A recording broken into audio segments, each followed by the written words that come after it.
भूर्भुवः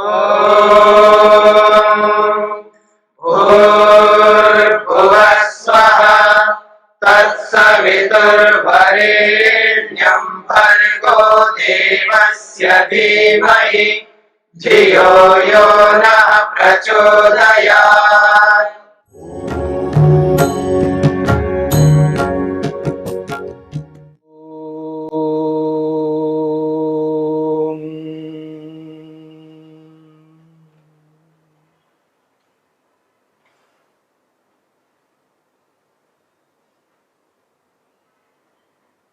मन की 5 वृत्तियों में दूसरी वृत्ति विपर्यय वृत्ति की चर्चा हो रही है।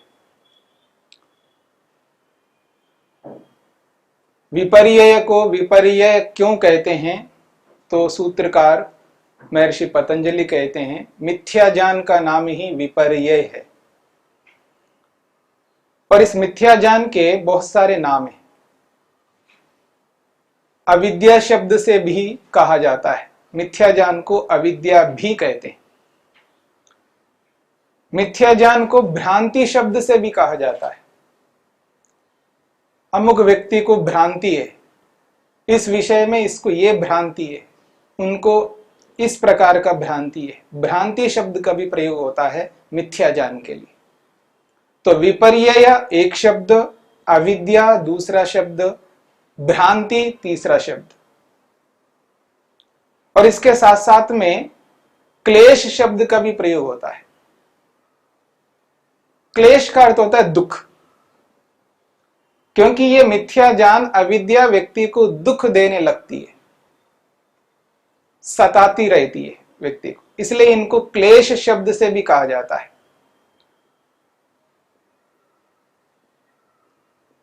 विपरीत ज्ञान, उल्टा ज्ञान, लोक में उल्टा ज्ञान, विपरीत ज्ञान, इस शब्द से भी प्रयोग करते हैं। तो अलग अलग शब्दों से मिथ्या ज्ञान को कहा जाता है। और संसार में जितने मनुष्य होंगे उतने मनुष्यों में ये मिथ्या ज्ञान व्यापक रूप से विद्यमान है। और इसके भेद भी है मिथ्या ज्ञान के। इसलिए महर्षि वेदव्यास कहते हैं सा इयम अविद्या पंचपर्वा भवति, सा इयम पंचपर्वा भवति अविद्या। विपर्ययो मिथ्या ज्ञानम कहा है। इसी मिथ्या ज्ञान को, इसी विपर्यय को महर्षि वेदव्यास ने अविद्या शब्द से स्पष्ट किया है। सा इयम पंचपर्वा भवति अविद्या, 5 पर्वों वाली होती अविद्या। पर्व कहते हैं गांठ को। आप गन्ना को देखेंगे तो गन्ने के अंदर अलग अलग पर्व हैं, अलग अलग गांठ हैं। बांस को देखेंगे उसमें भी अलग अलग पर्व है, अलग अलग गांठ हैं। और याद रखना सभी गांठ एक जैसे नहीं होते, उनका जो परिमाण है वो सबका एक जैसा नहीं होता है। कोई बिल्कुल छोटा रहता है, कोई बड़ा रहता है। तो ऐसे ही ये 5 पर्वों वाली अविद्या है, 5 गांठों वाली अविद्या है। तो यहां पर्व शब्द विभाग अर्थ को कहता है। 5 विभागों वाली अविद्या है, 5 प्रकार से अविद्या मनुष्य के अंदर व्याप्त है। और प्रत्येक मनुष्य में ये 5 प्रकार की अविद्या दिखाई देगी। ऐसा नहीं है एक ही प्रकार की अविद्या होगी। यदि एक व्यक्ति में 5 प्रकार की अविद्या है तो दूसरे व्यक्ति में भी 5 प्रकार की अविद्या है। संसार में जितने मनुष्य हैं सभी के अंदर 5 प्रकार वाली अविद्या व्याप्त है। किसी में कम मात्रा में हो सकती है, किसी में अधिक मात्रा में हो सकती है। मात्रा का तो अंतर हो सकता है, लेकिन 5 प्रकार की अविद्या सभी के अंदर व्याप्त होगी। इसलिए कहते हैं वो सा इयम पंचपर्वा भवति अविद्या। और उसके नाम भी स्पष्ट करते हैं अविद्या के। अविद्या, अस्मिता, राग, द्वेष और अभिनिवेश। अविद्या एक सामान्य रूप से पूरी अविद्या को अविद्या शब्द से ही कहा है, पर इस अविद्या शब्द से कहकर के इसके जब 5 विभाग करते हैं तो पहले विभाग का नाम भी अविद्या रखा है। मिथ्या ज्ञान सभी में व्याप्त है, विपर्य ज्ञान सभी विभागों में व्याप्त है, जिसको अविद्या शब्द से कहा है।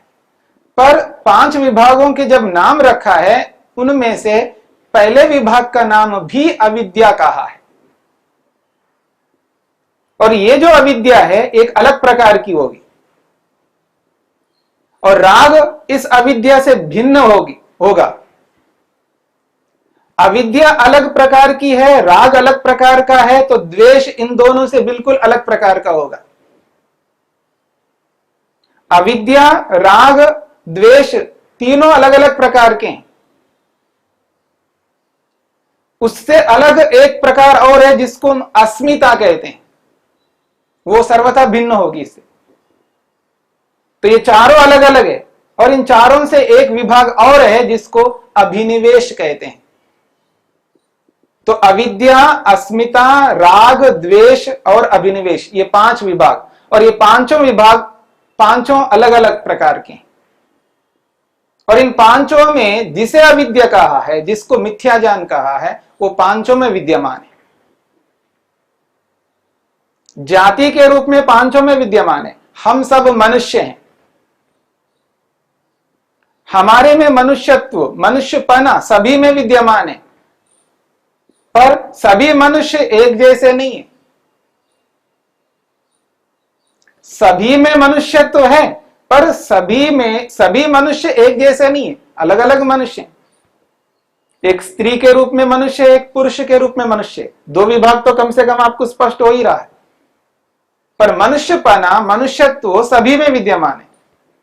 तो जो मनुष्यपना है सभी मनुष्यों में विद्यमान है। ठीक इसी प्रकार जो अविद्या के 5 विभाग बताए हैं, पांचों विभागों में अविद्यापन, मिथ्यापन, भ्रांतिपन, उल्टापन सभी में व्याप्त है। पर सभी में वो अविद्यापन विद्यमान होता हुआ भी पांचों अलग अलग प्रकार का है। राग बिल्कुल अलग प्रकार का है, द्वेष बिल्कुल अलग प्रकार का है। ये दोनों के बारे में अच्छी तरह आप जानते हैं। राग जैसा होता है वैसा द्वेष नहीं होता है।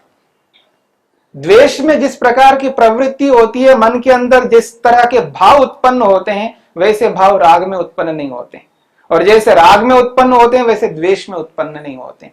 जिस प्रकार से राग द्वेष अलग अलग दिखाई देते हैं, ठीक इसी प्रकार से इन दोनों से भिन्न अस्मिता है, वो अलग ही प्रकार का है। और अभिनिवेश इनसे बिल्कुल भिन्न है, वो एक अलग ही प्रकार का है। तो इन 5 विभागों में पहला विभाग है अविद्या।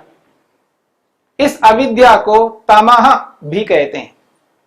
तम शास्त्रों में, स्मृतियों में इस अविद्या को तम शब्द से भी कहा है। और ये जो तम अविद्या है, ये इस प्रकार की है कि व्यक्ति जिस किसी भी अनित्य पदार्थ को देखता है उसको नित्य समझने लगता है। और इसका सबसे बड़ा उदाहरण है हम सब, ये जो शरीर है हमारा, 5.5-6 फीट का ये जो शरीर है, इस शरीर को हम देख करके नित्य समझते हैं, अनित्य को नित्य मानते हैं। और ये जो शरीर जो भी दिखाई देता है, इस शरीर को पवित्र मानते हैं, अशुद्ध को शुद्ध मानने लगते हैं। ये अविद्या है। शरीर को देख करके हम इसको शुद्ध ही मानते हैं। एक उदाहरण दूं मैं आपको। कहीं ऐसे स्थान पर पहुंच गए, एक छोटे से बच्चे को लेकर के मां गई वहां ऐसा साधन नहीं है वहां पर ताकि उस बच्चे को उस प्रकार से रख सके। वो जो भी टूल पास करता है वो सारा एक डिब्बे में भरती जा रही है मां, और उसको बंद कर दिया, मान लीजिए शौच मल, और उसके ऊपर एक रेपर लगा दिया जाए, चमकीला एक बॉक्स बना दिया। ऊपर से तो बढ़िया दिख रहा है बॉक्स, लेकिन मां को पता है इसके अंदर क्या है, मल है। और दूसरे लोग जब उस बॉक्स को देखेंगे, मान लीजिए कोई फंक्शन चल रहा हो, वहां पर वो है और सभी लोग ये समझेंगे ये तो गिफ्ट है, उपहार है, ये तो बढ़िया रेपर लगा हुआ ऊपर से, लेकिन अंदर क्या है, मल है, मां को पता है, उसको विवेक है, उसको बोध है, उसको ज्ञान है, उसके पास विद्या है, क्योंकि उसने जाना है उसको ये क्या चीज है। पर बाकी सब लोग क्या समझ रहे उसको, वो तो उपहार समझ रहे हैं। यही अविद्या है, यही मिथ्या ज्ञान है। अशुद्ध को शुद्ध माना जा रहा है। मां तो उसको अशुद्ध मान रही है, वो तो मजबूरी से अपने पास में रख रखा है उसने। वो मजबूरी नहीं होती तो वो अपने पास कभी नहीं रख सकती। तो अशुद्ध को शुद्ध मानना ये अविद्या है। अनित्य को नित्य मानना ये अविद्या है। और एक बात है, दुख को व्यक्ति सुख मान लेता है, दुख को सुख मान लेता है, ऐसे ही जड़ वस्तु को चेतन वस्तु मान लेता है। ये एक प्रकार की अविद्या है। और अविद्या का दूसरा भाग है अस्मिता। प्रयोग में बहुत कम आता है। अस्मिता एक प्रकार की अविद्या है, एक मिथ्या ज्ञान है, उल्टा ज्ञान है। अस्मिता का मतलब है दो चीजों को एक मानता है व्यक्ति, ये अलग है और ये अलग है। आप उंगलियों को देखिए, दोनों उंगलियां अलग अलग है, लेकिन आश्चर्य की बात है इन दोनों को एक मान रहा है, एक ही उंगली मानता है। ये अविद्या है। ये तो आपको स्पष्ट समझ में आ रहा है। लेकिन एक आत्मा है और एक मन है, एक आत्मा है और एक मन है, ये दोनों अलग अलग है। परंतु व्यक्ति आत्मा और मन को दोनों को एक ही मानता है। आत्मा को अलग नहीं मानता, मन को अलग नहीं मानता है। मन को ही आत्मा मानता है और आत्मा को ही मन मानता है। यह है अस्मिता। यह बिल्कुल अलग प्रकार की है। अनित्य को नित्य मानना, अशुद्ध को शुद्ध मानना, दुख को सुख मानना और जड़ को चेतन मानना, ये जो अविद्या है, इससे भिन्न अविद्या है। दो पदार्थों को एक मान रहा है व्यक्ति, ये अलग प्रकार की अविद्या है। इसलिए इसका नाम दिया है अस्मिता। तीसरा विभाग है अविद्या का राग। सभी जानते राग क्या होता है। राग उसको कहते हैं जब किसी सुखदायी वस्तु को हम देखते हैं। सुख और सुख के जितने भी साधन हैं संसार में, उस सुखदायी वस्तु के प्रति हमारा एक विशेष आकर्षण रहता है। मन के अंदर उसके प्रति एक आकर्षण बना रहता है, एक लालच सा रहता है मन के अंदर उस वस्तु के प्रति, गर्द रहता है, एक तृष्णा पैदा होती है अंदर। आप उसको तृष्णा कहो, गर्धा कहो, लालच कहो, लोलुपता कहो, लोभ कहो, ये जो भाव मन के अंदर उत्पन्न हो रहे हैं उस वस्तु के प्रति, एक आकर्षण उसके प्रति विशेष बन रहा है। और उस आकर्षण को आप लोभ नाम दे सकते हो, तृष्णा नाम दे सकते हो, लालच नाम दे सकते हो, उसी का नाम राग है। ये अलग प्रकार का है बिल्कुल। उन अविद्या और अस्मिता से, उन दोनों से बिल्कुल ही अलग है ये राग। और ये सभी अनुभव करते हैं राग को। ये भी अविद्या है, ये भी मिथ्या ज्ञान है, उल्टा ज्ञान है। और इससे बिल्कुल ही अलग है राग से द्वेष। सभी जानते हैं राग में आकर्षण है तो द्वेष में विकर्षण है, दूर भागता है व्यक्ति। राग में उसके बिल्कुल निकट पहुंचता है, उसको अपनाना चाहता है, उसके पास में ऐसा दौड़ लगाता है जैसे रेस लगाने वाला दौड़ लगाता हो। और द्वेष में उस बिल्कुल उल्टा होता है, विकर्षण करता है, उसे दूर भागने की चेष्टा करता है, उसको पसंद नहीं करता है। मन के अंदर उसके मन में एक ऐसा भाव उत्पन्न होता है जिसको हम आक्रोश कह सकते हैं, क्रोध कह सकते हैं, ईर्ष्या कह सकते हैं, असूया कह सकते हैं। और उसको मारने पीटने की जो भावना पैदा होता है मन के अंदर, उस भावना को, उस ईर्ष्या को, उस असूया को, उस क्रोध को, उस गुस्से को यहां पर द्वेष शब्द से कहा है। ये बिल्कुल अलग है राग से। ये चार विभाग है। अंतिम पांचवा विभाग है जिसको कहा है अभिनिवेश। बिल्कुल अलग ही प्रकार का है। अभिनिवेश का मतलब है कि व्यक्ति यह एहसास करता है कि मैं ना मरूं। उसको सदा एक भय सताता रहता है, कभी मैं ना मरूं, कभी मर तो नहीं जाऊंगा, मैं कभी मर तो नहीं जाऊंगा, कभी मैं मर तो नहीं जाऊंगा। इसको लगातार ये डर लगा रहता है। जब कभी किसी की मृत्यु हो जाती है वहां आदमी को डर पैदा होता है, भय पैदा होता है, कभी ना मर जाऊं मैं, लेकिन मैं मरना नहीं चाहता हूं। तो मरने का जो डर है व्यक्ति को, ये जो डर है इसी का नाम अभिनिवेश कहा है। और ये सभी को होता है,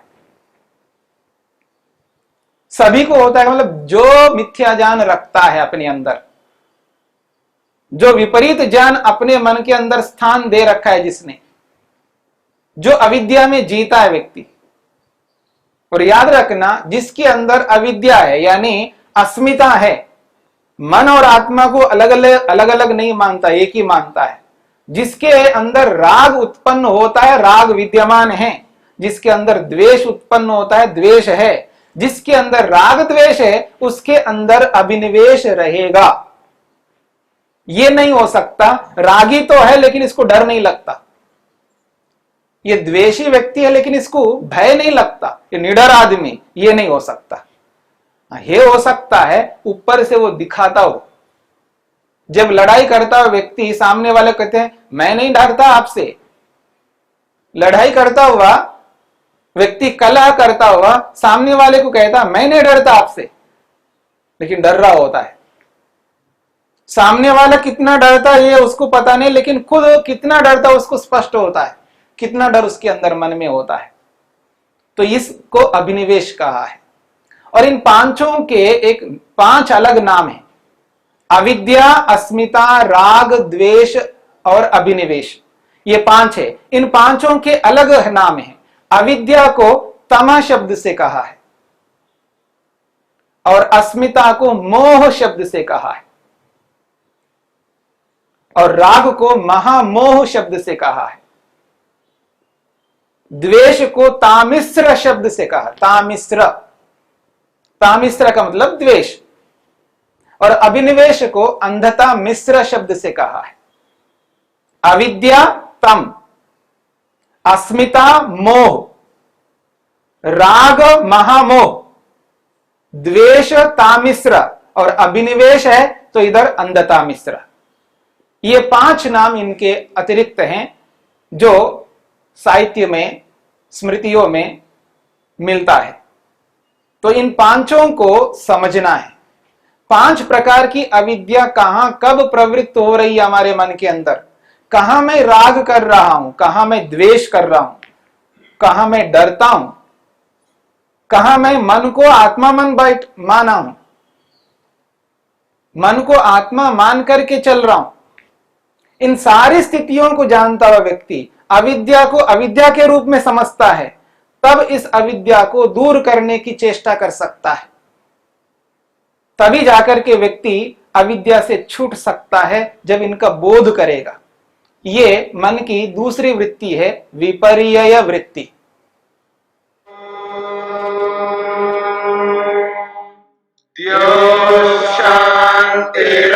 शांतिरंतरिक्षं शांति पृथिवी शांतिरापः शांतिरोषधयः शांतिः वनस्पतयः शांतिर्विश्वे देवाः शांतिर्ब्रह्म शांति सर्वं शांति शांतिरेव शांति क्षमा शांतिरेधि। ओम शांति शांति शांति।